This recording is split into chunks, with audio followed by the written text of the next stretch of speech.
바울이 서신서 중에는 제일 먼저 쓴 서신서로 그렇게 모두들 알아보고 있습니다. 근데 어디서 썼느냐면 지금 고린도에 있는 곳에서 썼습니다. 우리 그를 좀 확인하기 위해서는 사도행전으로 한번 가보도록 하겠습니다. 사도행전 17장 한번 가보면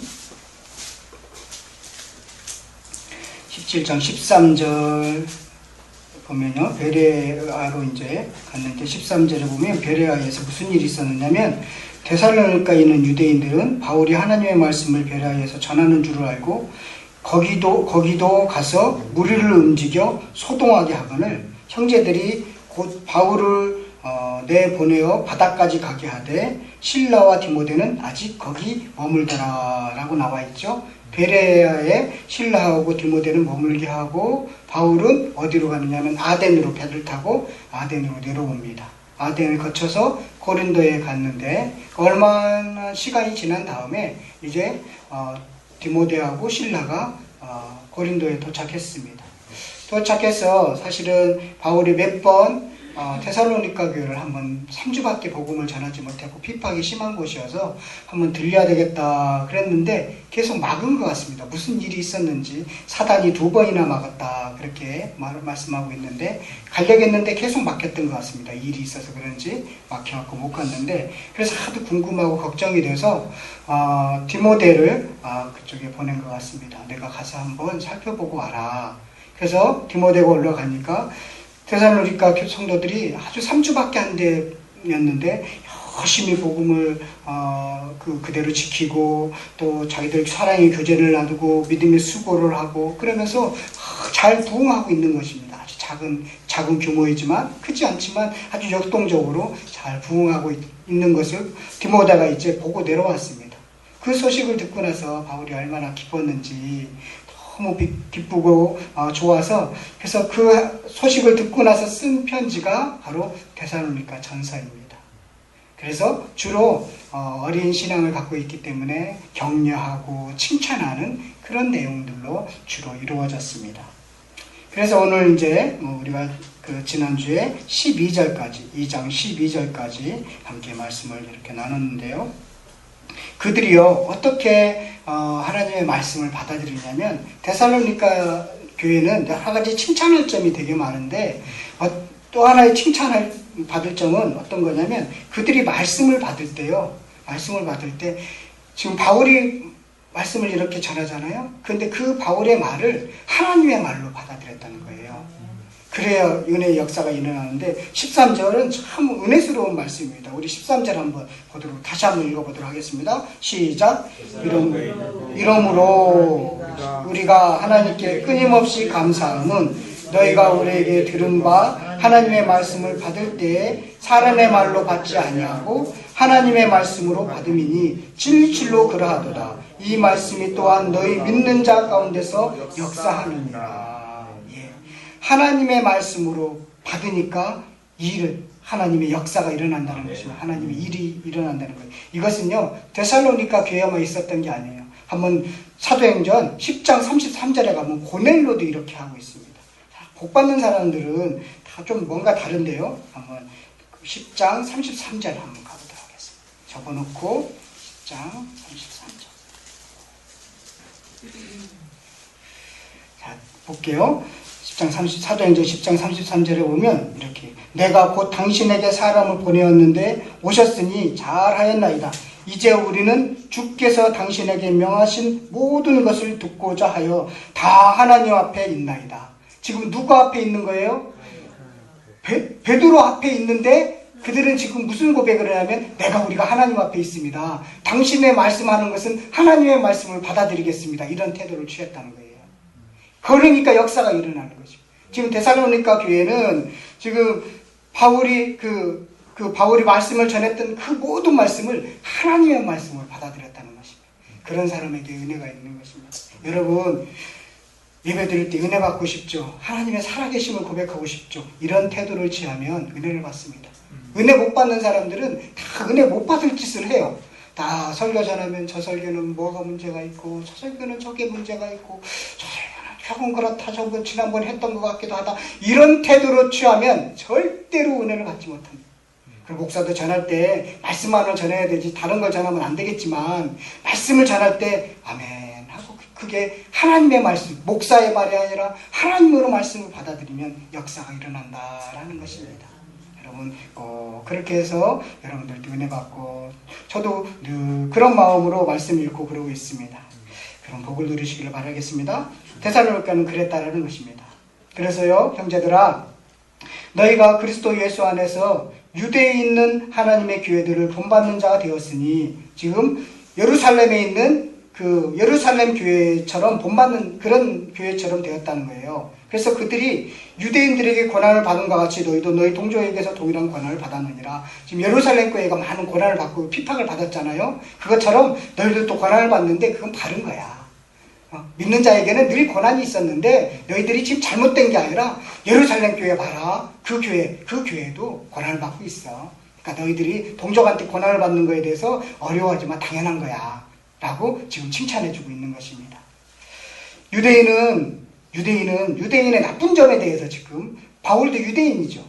그런데 바울도 유대인에 불구하고 유대인의 단점에 대해서 지금 15절 16절에서 기록하고 있는데요. 유대인은 주 예수와 선지자들을 죽이고 우리를 쫓아내고, 그리고 하나님을 기쁘시게 하지 아니하고 모든 사람에게 대적이 되어서 우리가 이방인에게 말하여 구원을 받게 함을 그들이 금하고 복음을 전하지 못하겠다는 거예요.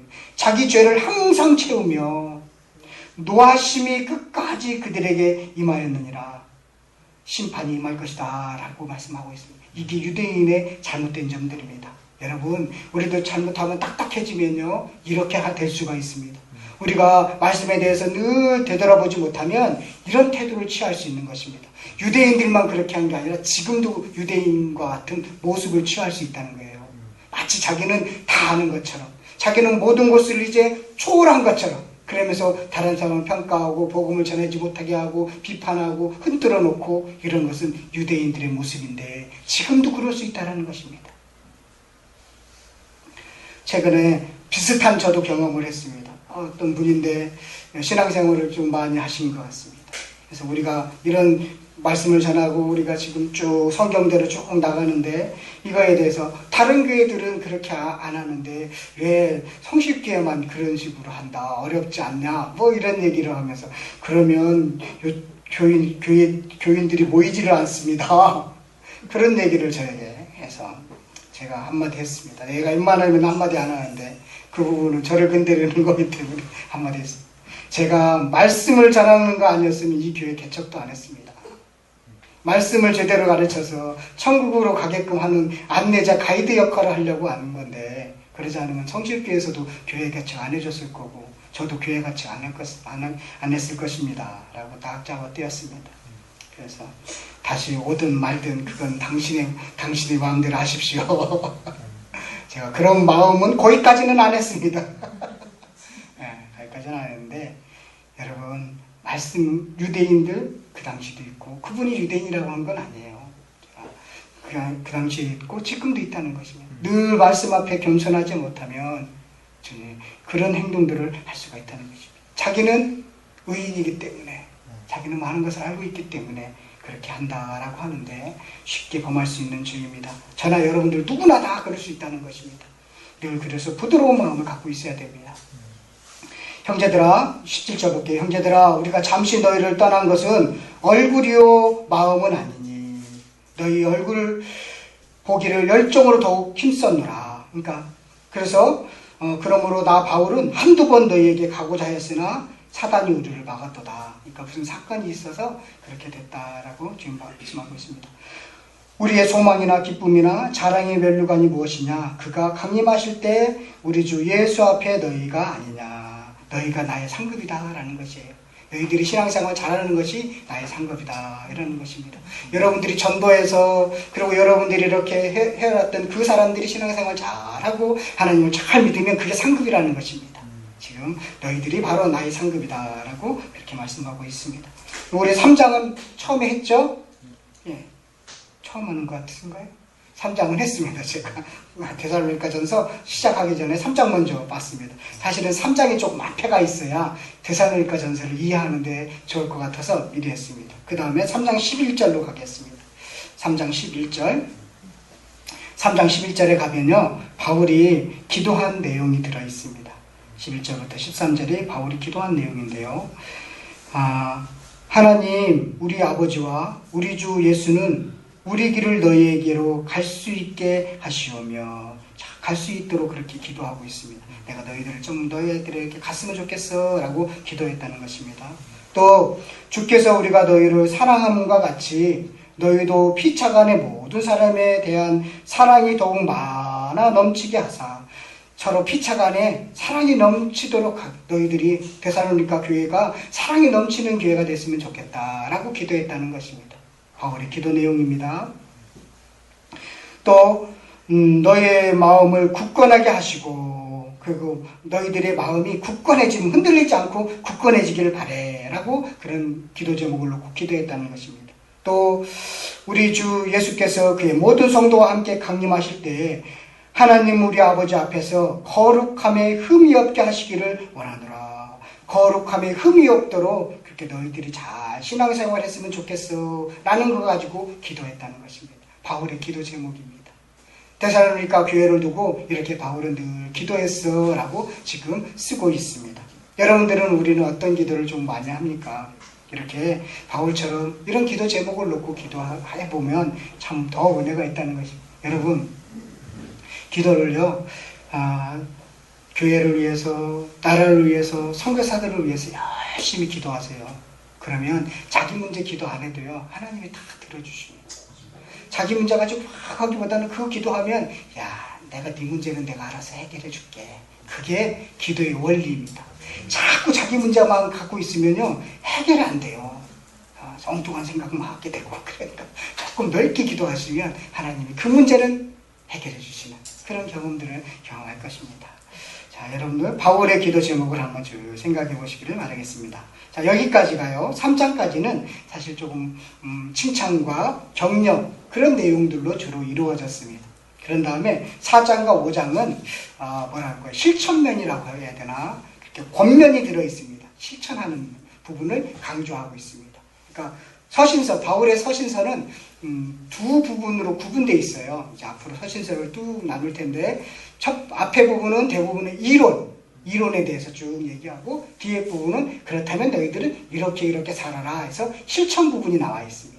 그래서 4장과 5장은 그냥 실천 부분으로 보시는 게 좀 좋겠다라는 생각입니다. 그러므로라는 그 접속사를 통해서 이렇게 나누고 있습니다. 이론과 실천으로 이렇게 나누고 있습니다.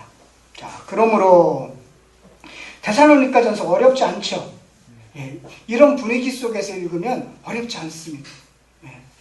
자, 그러므로 형제들아, 우리가 끝으로 주 예수 안에서 너에게 구하고 권면하노니 너희가 마땅히 어떻게 행하며 하나님을 기쁘시게 할 수 있는지를 우리에게 배웠으니, 자, 이제 배웠으니까 곧 너희가 행하는 바라 더욱 많이 힘쓰라 이거예요. 배웠으면 열심히 노력해라 이겁니다.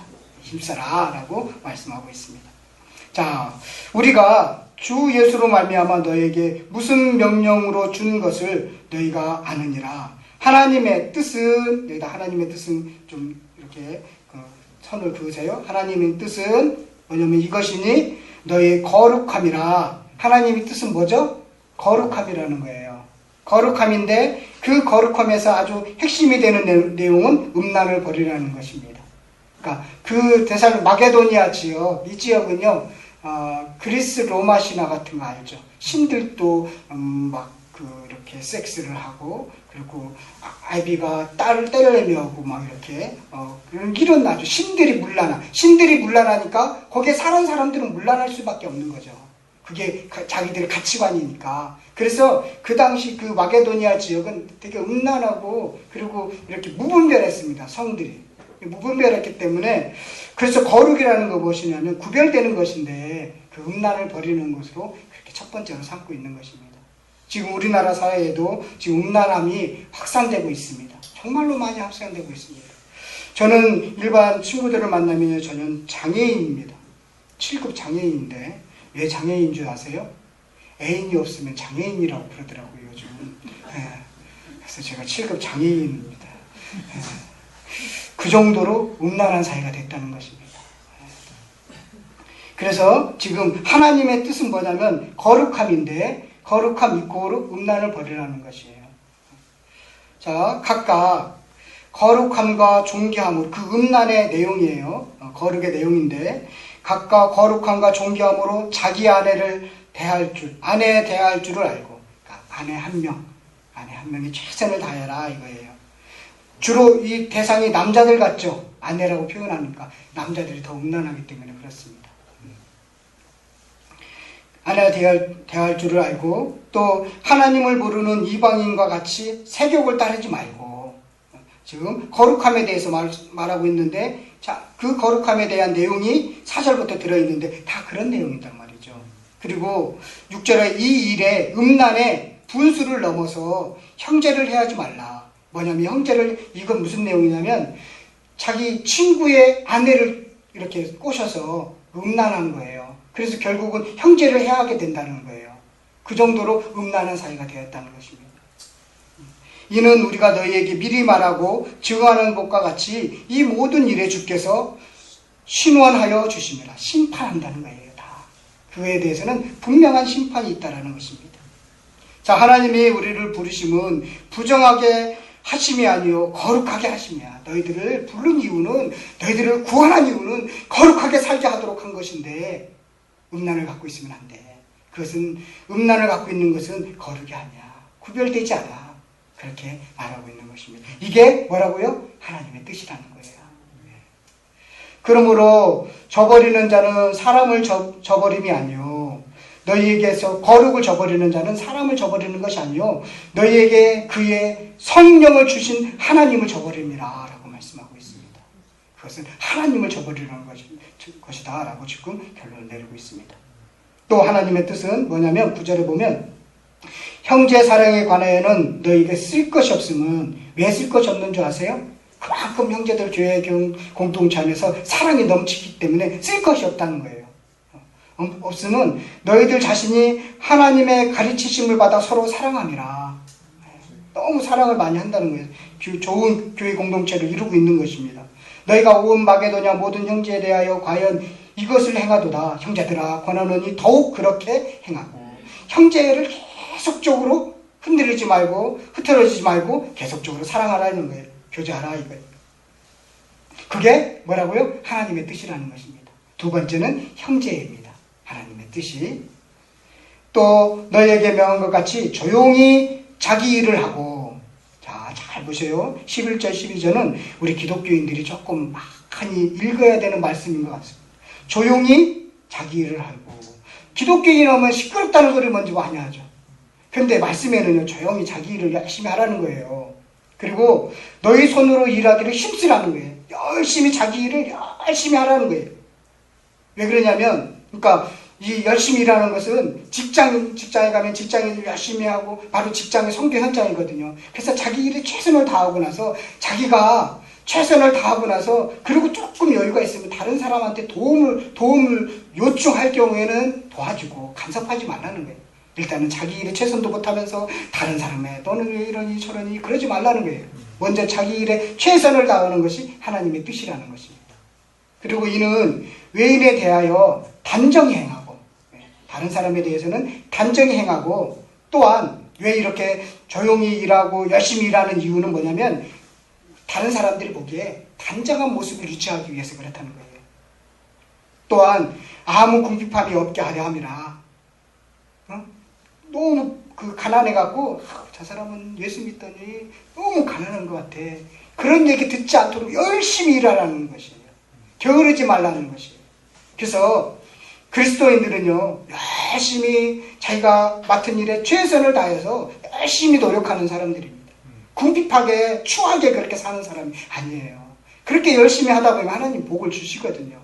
그러니까 그런 것이 기독교인이지 기독교인들이 거지건성을 갖고 있으면 안 되는 것입니다. 남한테 뭘 얻어먹으려고 막 그렇게 하는 모습은 기독교인의 모습이 아니라는 거예요. 그렇게 지금 얘기하고 있습니다.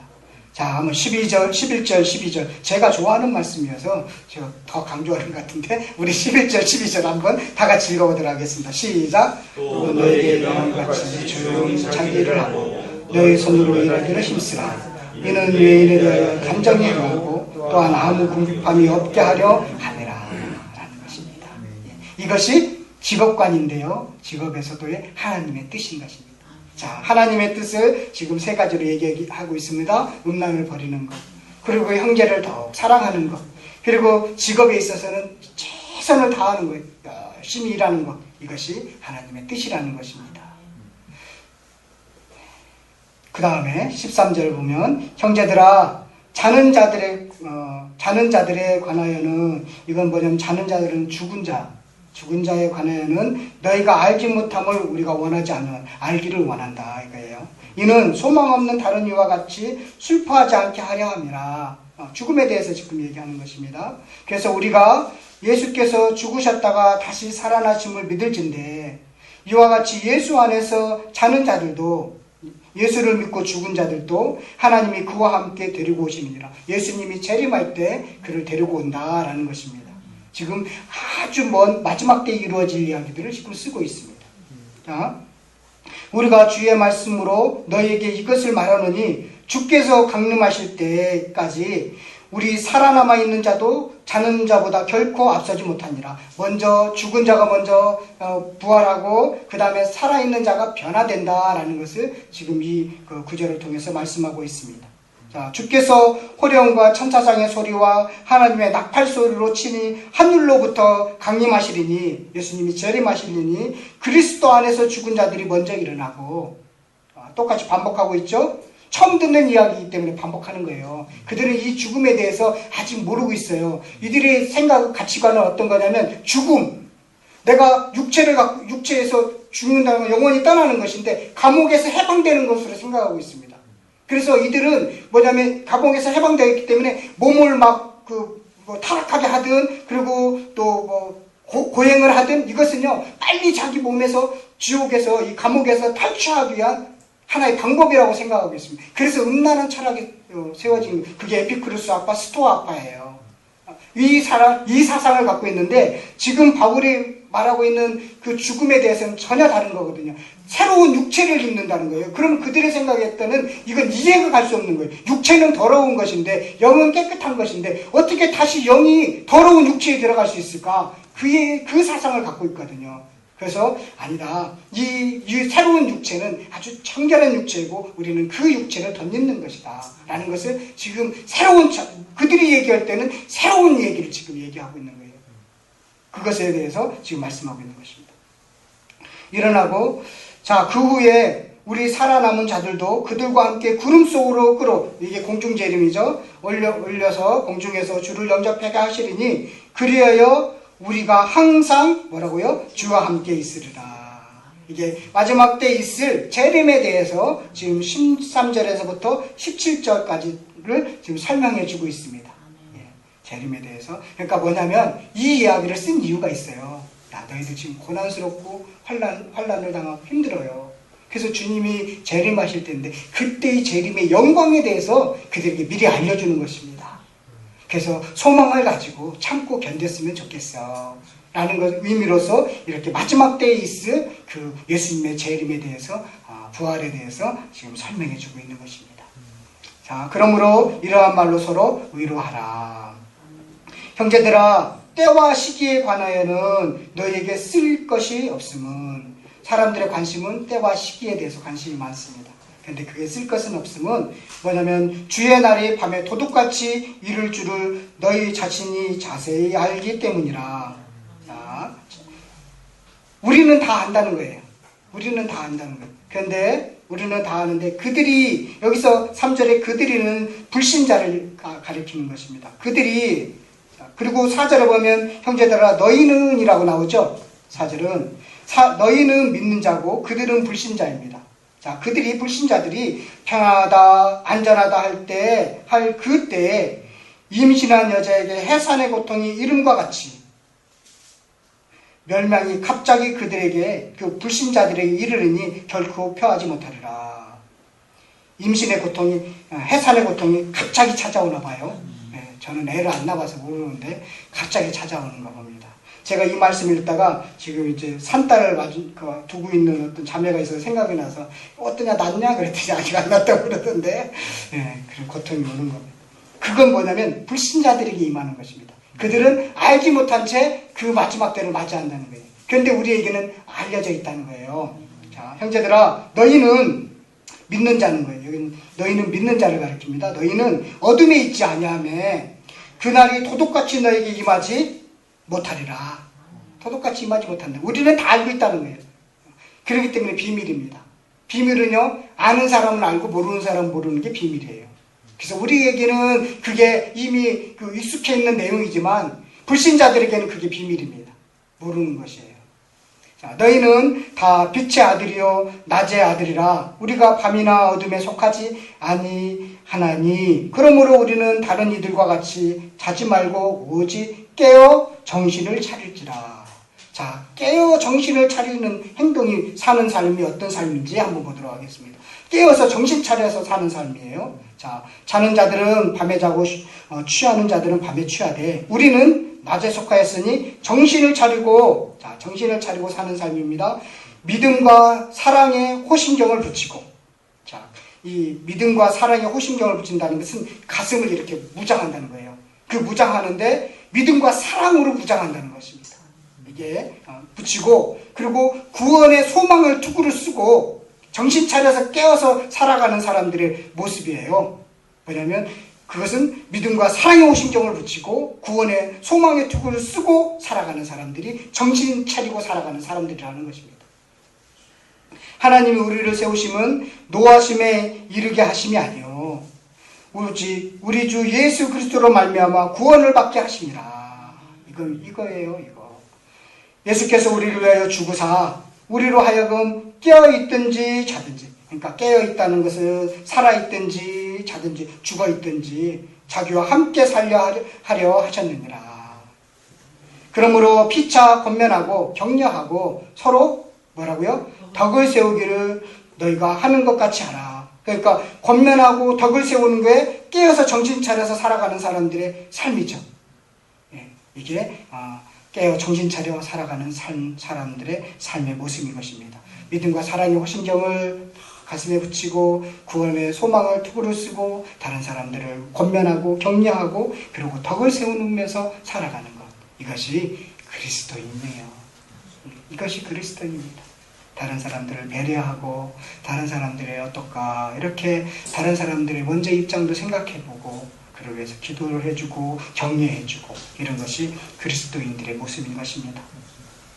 12절부터 보겠습니다. 형제들아, 12절부터는 여러분들이 설교를 많이 들은 말씀 줄 거예요. 데살로니가 전서면 15장 12절부터 여기 22절까지는 여러분들은 다 아실 겁니다. 설교를 가장 많이 들은 내용인데 보도록 하겠습니다. 형제들아, 우리가 너희에게 구하노니 너희 가운데서 수고하고 주 안에서 너희를 다스리며, 이게 주 안에서 다스리는 사람은 장로를 말하는 거고요. 권하는 자들, 권사예요. 권하는 자들을 너희가 알고, 장로와 권사들에 대해서 지금 얘기하고 있습니다. 그러니까 이런 것들을 위해서 세운 지도자가 있는데 그 지도자는 장로와 권사다라는 것입니다. 자, 그들의 역사로 노력으로 말미암아, 그러니까 장로와 권사들의 노력으로 말미암아 사랑 안에서 가장 귀히 여기며 사랑 안에서 서로 귀히 여기고 너희들끼리 뭐하라고요? 화목하라.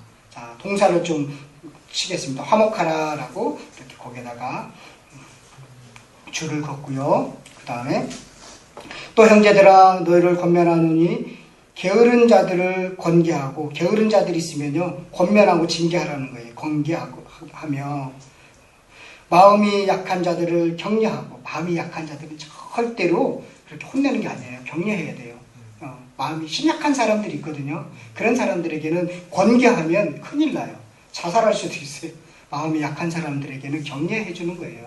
격려하고 이걸 잘 구분 못해서 상처를 주는 거예요. 자기가 볼 때는 마음이 강한 것처럼 생각해서 너 당신은 뭐 이거 잘못했어. 그런데 겉으로는 그렇게 생각했는데 속은 되게 여린 사람들이 있거든요. 그거 상처받아갖고 그냥 교회를 떠난다든가 미워하게 되든가 그런 경우가 많이 있습니다. 그래서 사람을 잘 알고 마음이 약한 사람들 같으면 격려하고 외모로 보지 마시고 이렇게 오랫동안 기도하시고 저 사람이 약한 것 같구나 그러면 격려를 좀 하시고, 그리고 힘이 없는 자들은 붙들어주고 모든 사람들에게 뭐라고요? 오래 참으라. 자, 오래 참으라에도 이렇게 줄을 그으시기를 바라겠습니다.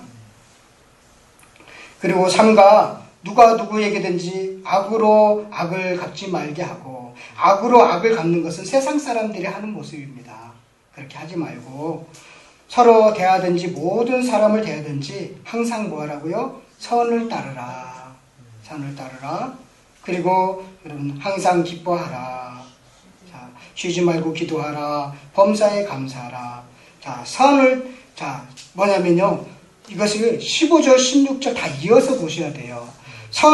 항상 선을 따라야 되는데 선을 따르면서 기뻐해야 된다는 것입니다. 그런데 악을 행하면서도 기뻐할 수도 있잖아요. 그렇죠? 나쁜 사람들 어떤 나쁜 짓 하면서 희열을 느낀다고 막 그런 얘기 하는데, 악을 행하면서도 기쁨을 누릴 수 있는데 그런 기쁨이 아니라 선을 행하면서 항상 기뻐하라는 것이에요. 그래서 이게 연결되어 있어요. 선을 행하면서 쉬지 말고 기도하고 선을 행하면서 범사에 감사하라. 이게 다 연결되어 있습니다. 그래서 이것이 뭐냐면요, 하나님의 뜻이라는 거예요. 자, 하나님의 뜻은 항상 기뻐하라, 기도하라, 감사하라는 것이 아니라 12절부터 18절까지 쭉 이어지는 것입니다. 뭐냐면 화목하라, 오래 참아라, 항상 선을 따르라, 기뻐하라, 기도하라, 감사하라, 다 연결되어 있는 것이에요. 이것이 하나님의 뜻이라는 것입니다. 그래서 이 세 절만 외우시면 안 돼요. 알았죠? 앞에까지 꼭 보시기를 바라겠습니다. 자, 선을 행하면서 기뻐하고, 선을 행하면서 쉬지 말고 기도하고, 선을 행하면서 범사에 감사하라는 것이에요. 자, 오래 참으면서 항상 기뻐하고, 오래 참으면서 기도하고, 오래 참으면서 범사에 감사하라는 것이에요. 서로 화목하면서 기뻐하고, 이렇게 다 연결되어 있는 것입니다. 그래서 제가 동사를 거기다가 줄을 쳐라 하는 이유가 그것이 하나님의 뜻이기 때문에 그렇습니다. 그런 다음에 또 이게 19절, 22절도 마찬가지인데 하나님의 뜻하고 연결되는데, 성령을 소멸하지 말고, 그리고 예언을 멸시하지 말고. 우리가요, 예언에 대해서 기독교적인 오해가 좀 많은 것 같습니다. 예언은 무슨 기륭화복을 점치는 게 기독교적인 예언이 아니에요.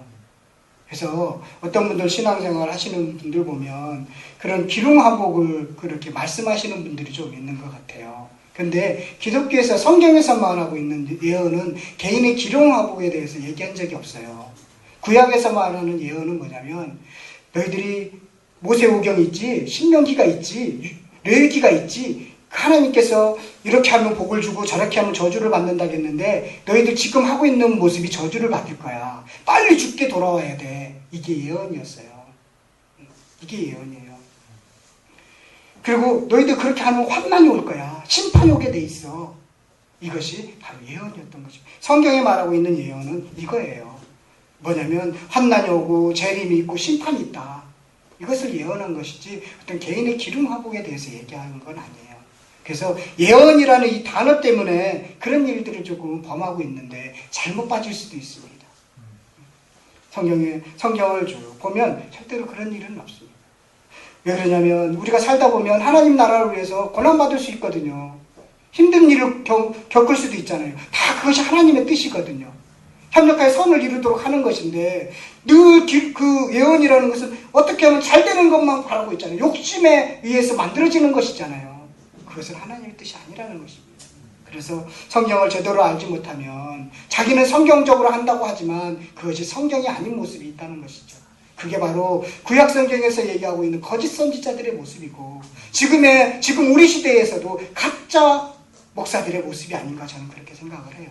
과감하게 그렇게 얘기할 수 있습니다. 왜 그러냐면 말씀에 비춰볼 때 그런 잘못된 모습이 있기 때문에 그렇습니다. 그래서 여러분 그 예언을 멸시하지 말라는 것은 우리가 예수 믿다 보면 환난도 있고 그리고 예수님의 재림이 있고 마지막 심판이 있다는 그 예언을 멸시하지 말라는 거예요. 그리고 범사에 헤아려 좋은 것을 취하고 악은요 어떤 모양이라도 버려라. 악은요 어떤 모양으로 버려야 돼요. 악을 흉내내면 그렇게 그렇게 돼가는 거예요. 악은 어떤 모양이 있어도 버리는 것이 좋습니다. 그래서 저는 악은 어떤 모양이라도 버려라, 이 말씀 자주 이렇게 되새기고 있습니다. 뭐 하다 보면 그래, 악은 나도 모르게 그렇게 닮아가지, 어떤 모양으로도 버려야 된다, 그런 생각을 하게 됩니다. 평경은 하나님이 친히 너희를 온전히 거룩하게 하시고 또 너희의 온 영과 혼과 몸이 우리 주 예수 그리스도께서 강림하실 때에 흠없게 보존되기를 원하노라. 너희를 부르시는 이는 미쁘시니 그가 또한 이루시리라. 형제들아, 우리를 위하여 기도하라. 거룩하게 입맞춤으로 모든 형제에게 문안하라. 내가 주를 힘입어 너희를 명하노니 모든 형제에게 이 편지를 읽어주라. 이 편지를 읽어주라는 거예요. 우리 주 예수 그리스도의 은혜가 너희에게 있을지어다. 바울이 쓴 건요, 우리 주 예수 그리스도의 은혜가 너희에게 있을지어다 라고만, 그것만 바울이 쓴 거고요. 나머지는 다 불러줘서 이렇게 그 제자 중에 누가 하나가 이렇게 받아서 쓴 편지입니다. 대부분의 서신서가 그래요. 바울은 악필이었습니다. 그래서 저도 악필이거든요. 너무 감사한 거예요. 바울은 악필이었는데 글을 잘 그 글씨체가 안 좋았습니다. 그래서 이렇게 불러주면 이렇게 됐는데요. 이걸 가지고 누가 가지고 갔는지는 모르는데 디모데가 가지고 갔겠다라고 싶어요. 그래서 디모데에 가서 이제 교회들마다 돌아다니면서 이것을 읽어주고, 그리고 질문이 있으면 좀 설명을 해주고, 그렇게 해서 이 편지를 읽어줬단 말이죠. 이렇게 읽으면 돼요. 그분들도 이렇게 읽었을 거예요. 무슨 뜻인지 알겠죠. 거기에 깊은 뜻들이 뭔지 알겠죠. 나도 그렇게 살아야 되겠다 하는 것이 그 말씀에 그대로 들어있잖아요. 더 이상 세상적인 어떤 것들, 철학이나 뭐 이런 걸 더 섞을 필요가 없을 것 같아요. 그냥 그대로 이해가 되면 넘어가면 되는 것 같습니다. 그리고 나서 이제 아마도 이 데살로니가 후서를 이어가는데, 여기까지만 이어가는 내용만 이제 다음 주에는 데살로니가 후서를 우리가 볼 건데, 무슨 내용이냐면 아마 편지를 읽어주면서 그 데살로니가 교회에 무슨 조금 분위기가 그랬는지, 아니면 후에 내 편지를 읽으면서 그들이 오해하게 됐는지 그건 모르겠는데, 어떤 일이 생기기 시작했느냐면 이들이요, 예수님의 강림, 재림에 대해서만 한곡하게 기다리게 돼 있다는 거예요. 제가 한번 찾아볼게요. 1장 10절 한번 가보세요. 자, 1장 10절. 1장 10절에 가보면 중간 좀 하늘로부터 뭐 하실? 1장 10절이요. 데살로니가전서 1장 10절 보면 강림하시리라는 단어 나오죠. 강림이라는 단어에 동그라미 한번 쳐보세요. 자, 다시 살리신 그 아들이 하늘로부터 강림하실 것을 너희가 어떻게 기다리는지를 말하노니, 또 2장으로 넘어가시기를 바라겠습니다. 2장 19절을 한번 가보겠습니다. 2장 19절 함께 읽겠습니다. 시작. 우리의 소망이나 기쁨이나 자랑이며 면류관이 무엇이냐? 그가 강림하실 때 우리 주 예수 앞에 너희가 아니냐 라고 말씀하고 있습니다. 그 다음 3장 13절 한번 가보겠습니다. 3장 13절. 너희 마음을 굳건하게 하시고 우리 주 예수께서 그의 모든 성도와 함께 강림하실 때. 자, 그 다음에 4장 15절 16절 보면 우리가 주의 말씀으로 너희에게 이것을 말하노니 주께서 강림하실 때까지 우리 살아남아 있는 자는 자보다 결코 앞서지 못하리라. 또 16절 보니까 주께서 호령과 천사장의 소리와 하나님의 나팔 소리로 친히 하늘로부터 뭐라고요? 강림하시리니. 자, 계속 나오죠. 그 다음에 5장 23절 한번 가보세요. 평경에 하나님이 친히 너희를 온전히 거룩하게 하시고 또 너희의 온 영과 혼과 몸이 우리 주 예수 그리스도께서 강림하실 때 흠없게 보존되기를 원하노라. 이렇게 매 장마다 강림이라는 단어가 나오죠.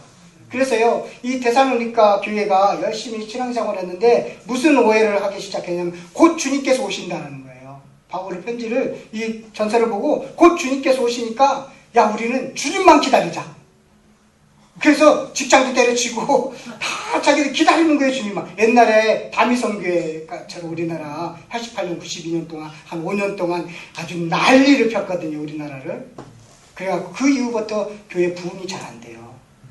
그리고 그 이후부터 계시록이나 예언서에 대해서 이렇게 제대로 가르쳐야 되는데 제대로 가르치지 못했어요. 왜 그러냐면 잘못하면 이단으로 치기 때문에.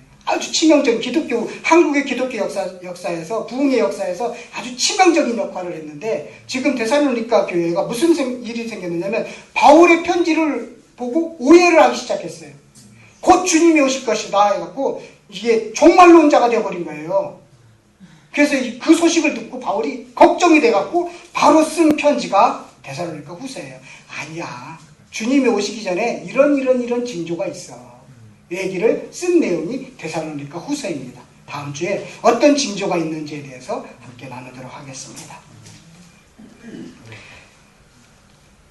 자, 우리는 그 당시 데살로니가 우리보다도 벌써 한 2000년이나 떨어져 있는 그 당시의 사람이나 지금 우리가 신앙생활하고 있는 모습이나 별반 차이가 없죠. 동일하게 은혜가 되는 것입니다. 그 말씀이 나의 말씀이 되는 것입니다. 지금 살아가고 있는 시대나 그 시대나 별반 차이가 없다는 것입니다. 그러니까 우리가 함께 서로 선을 행하고 오래 참고 그리고 기뻐하고 감사하고 이런 모습은 그 당시 사람들에게만 필요한 것이 아니라 우리들에게도 필요한 말씀이다라는 것입니다. 이것이 하나님의 뜻이라는 것입니다. 오늘 하나님의 뜻이 무엇인지를 좀 생각하면서 기도를 했으면 좋겠습니다. 하나님의 뜻대로 사는 사람 되게 해주시옵소서 라고 우리 이 시간 한 2, 3분 함께 기도했으면 좋겠습니다. 함께 기도하도록 하겠습니다. 하나님 아버지 감사드립니다. 하나님의 뜻이 무엇인지 구별된 삶, 거룩한 삶이라는 것을 알았습니다. 음란을 버리라는 것을 알았습니다. 열심히 자기 일을 하고 형제를 사랑하는 것이 바로 하나님의 뜻이라는 것도 배웠습니다. 주님을 화목하면서 서로 오래 참으면서 또 선을 향하고 기뻐하고 감사하고 기도하는 것이 하나님의 뜻이라는 것을 또한 배우게 되었습니다. 주님, 우리가 하나님의 뜻대로 살기를 원합니다 라고 말을 하면서 정작 하나님의 뜻이 무엇인지도 모르는 채 그렇게 살아왔을 때가 많이 있습니다.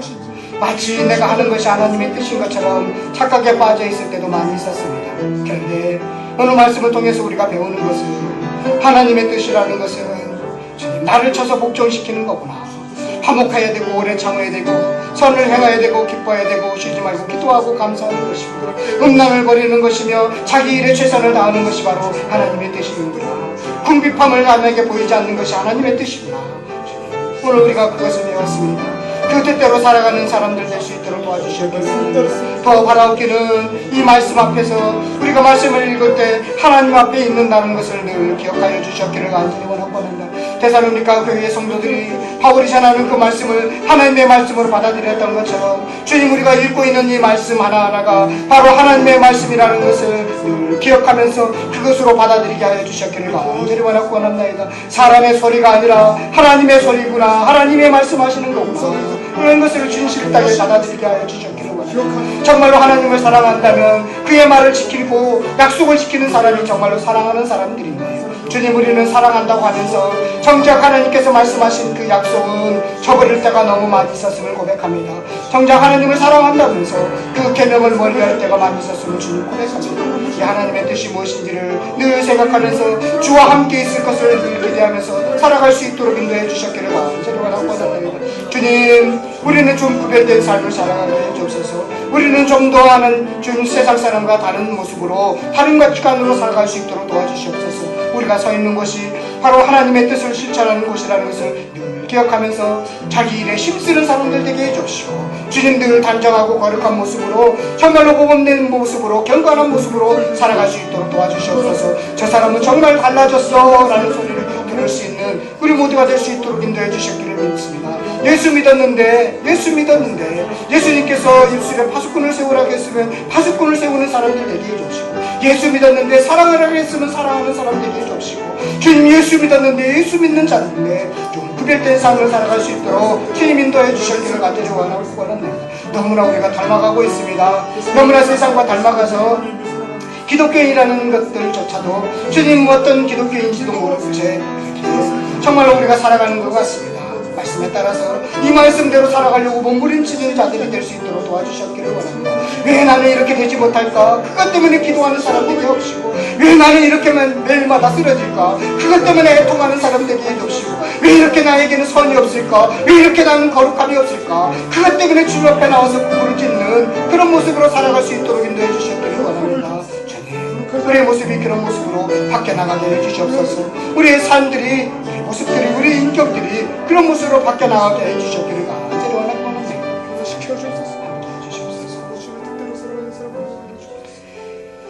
하나님 아버지, 우리가 하나님의 뜻에 따라서 살기를 원합니다. 구별된 삶을 살기를 원하고 거룩한 삶을 살기를 원합니다. 음란을 먼저 버리게 해주시고, 그리고 자기 일에 최선을 다하는 사람 되게 해주옵소서. 형제를 사랑하는데 정말 원수까지 사랑을 하겠는데 우리는 옆에 있는 형제도 잘 사랑하지 못할 때가 많이 있습니다. 주님, 그때마다 말씀이 생각나게 해주셔서 내가 이러면 안 되지, 그래서 다시 일어날 수 있는 그런 주님의 사람, 하나님의 뜻을 실천하는 그런 사람들 되게 해주셨기를 원합니다. 좀 더 오래 참을 수 있는 사람 되게 해주시고, 주님, 우리가 주님을 기다리는 마음으로 간절히 살아갈 수 있는 그런 주님의 자녀들 되게 해주시옵소서. 감사드리오며 예수님의 이름으로 기도드리옵나이다. 아멘. 찬송가 218장입니다.